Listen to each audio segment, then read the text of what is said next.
I'ma keep it a bean. Stick to the script, every scene. This from last year, but they clean. Say to say, I'ma take something else, but it's winning team. Charlie Sheen, fam gang, the regime.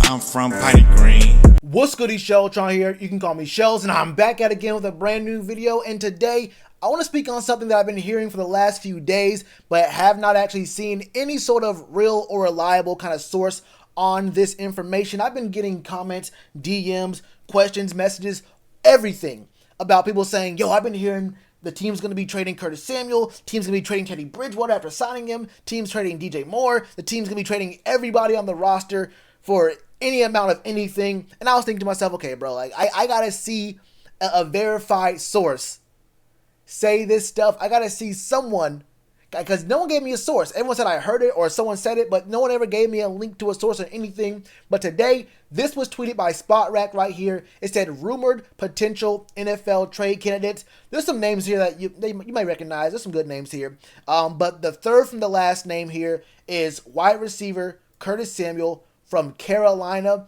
And this is the first time I've actually heard his name be brought up as a trade potential.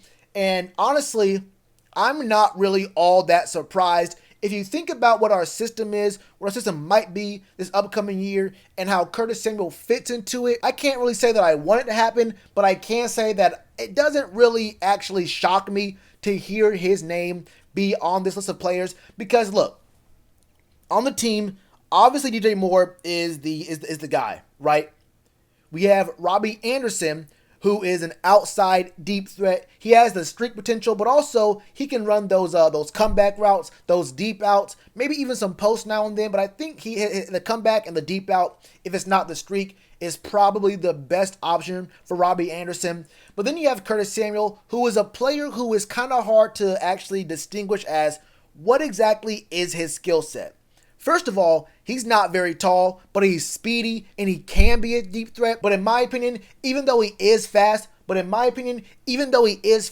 don't like the idea of him being our really big deep threat, a guy going on posts or deep fades, that kind of stuff.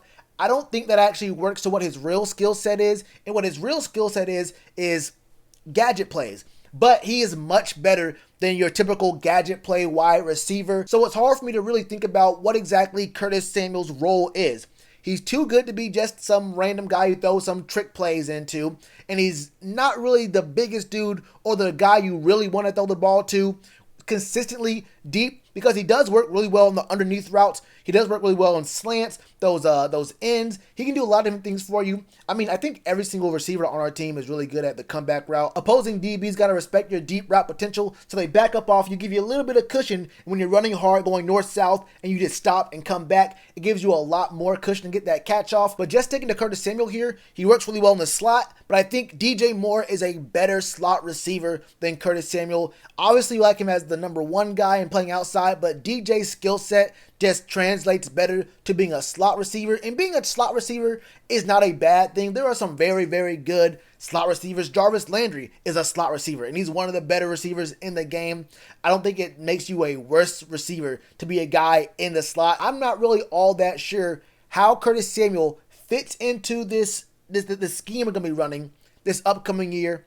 And honestly, you can talk about how he hasn't had that many great seasons up until now. He came to the league with some injury issues. You look at his stats right here. Over the past 2 years, he had 500 yards last year, but he only played in 13 games. And then this past season, he had 600 yards, which honestly, given the circumstances of, us having a backup quarterback the whole year, not a great O-line. Then you know that DJ Moore had 1,200 yards receiving. C-Mac had over 1,000 yards receiving. So for your third receiving option to also have 600 yards and 6 touchdowns, along with another touchdown rushing, his production was actually not that bad. I keep hearing people say, Curtis Samuel didn't have his potential reach last year because of Kyle Allen and whatnot. But thinking about what Curtis Samuel actually did this past season, your third option having 600 yards, 6 touchdowns, not a lot of teams can really say that about their third receiving option. So as far as I think about it, it wasn't the best season he could have had, but I wouldn't say he was wasted this past season, considering what DJ and Christian McCaffrey both did on the team. But the fact of the matter remains that I think we understand that Curtis Samuel is a good receiver, and I think other teams around the league know he has a skill set, and he could probably do better in someone else's system. I would not be all that surprised if the team decided we can probably get a third for Curtis Samuel. I don't know about a second. Maybe you can get a second. I'm not really all that sure. Especially in a year like this where the draft is extremely deep as far as receivers go. There are going to be some quality receivers day 3. Like guys who could actually start for some teams or be some good wide receiver 2s for plenty of teams that are going to be available in the 4th and 5th round this year. So it may be a little bit weird to see what's going to be happening here. But the thing you have to also understand about Curtis Samuel is that it's not just about his ability. It's about this is his last year of his contract. So you think about, you have a season where he potentially has a really good year, but the team doesn't have a deep playoff run. So you have 2 options. You either let him walk or you have to pay him what he's worth, which will be pretty decent money. It won't be top of the line receiver money, but he can really command a decent chunk of the cap, especially in a year with C-Mac going to be there, Taylor Moton, there's other guys the team needs to sign and have money for next season. Or you trade him right now while he still has value and potential, and teams know he only has 1 year on his contract, but Curtis Samuel does still have value in this wide receiver market. But all of this is kind of still confusing because of this tweet that I also saw from Ryan Chell. It says Panthers are not shopping wide receiver Curtis Samuel per a source, but we hear about guys not being shopped, guys being shopped.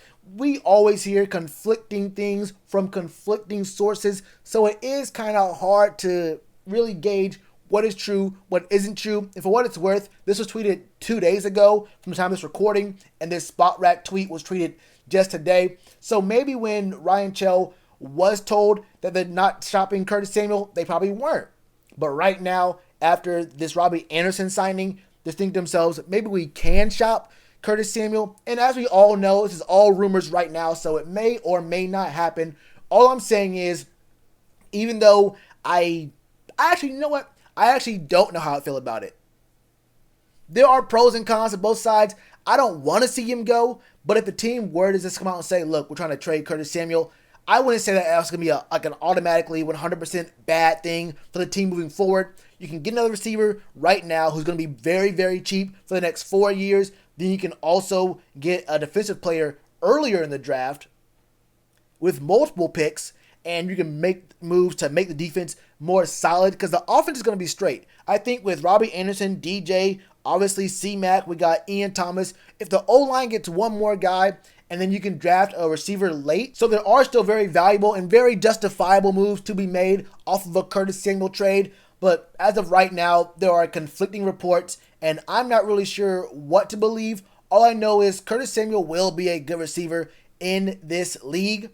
As long as he stays healthy, I do believe in Curtis Samuel, but you have to weigh that against the money he's going to be due this upcoming year, and it may come down to deciding whether you want to keep Curtis Samuel or Christian McCaffrey. And then where does that land you with Taylor Moton, who is very, very valuable? Would you rather keep Curtis Samuel and C-Mac, or would you keep C-Mac and Taylor Moton? That's what the team is forced to deal with for this upcoming year. So maybe I can understand if the team was going to trade him and there is a lot of value in this draft. I wouldn't be too upset and I wouldn't be too surprised. I would not be shocked. But that's how I feel about it. What do y'all feel about this? Do you believe these rumors that Curtis Samuel is going to be traded? How would you feel if he was traded? And do you think you can get pretty good value in this draft in exchange for Curtis Samuel, not just as a replacement on wide receivers, but what about if you trade Curtis Samuel and you use those picks on guys for the defense or the O-line or something like that? What are your thoughts? I want to know all your thoughts on the situation in the comments below. And you already know what to do with that like button. Cheers to you, appreciate the chance. Been told y'all I been the man. Been told y'all I had the gift. Tell a friend to tell a friend. Real ones gonna recommend. Count this as another win.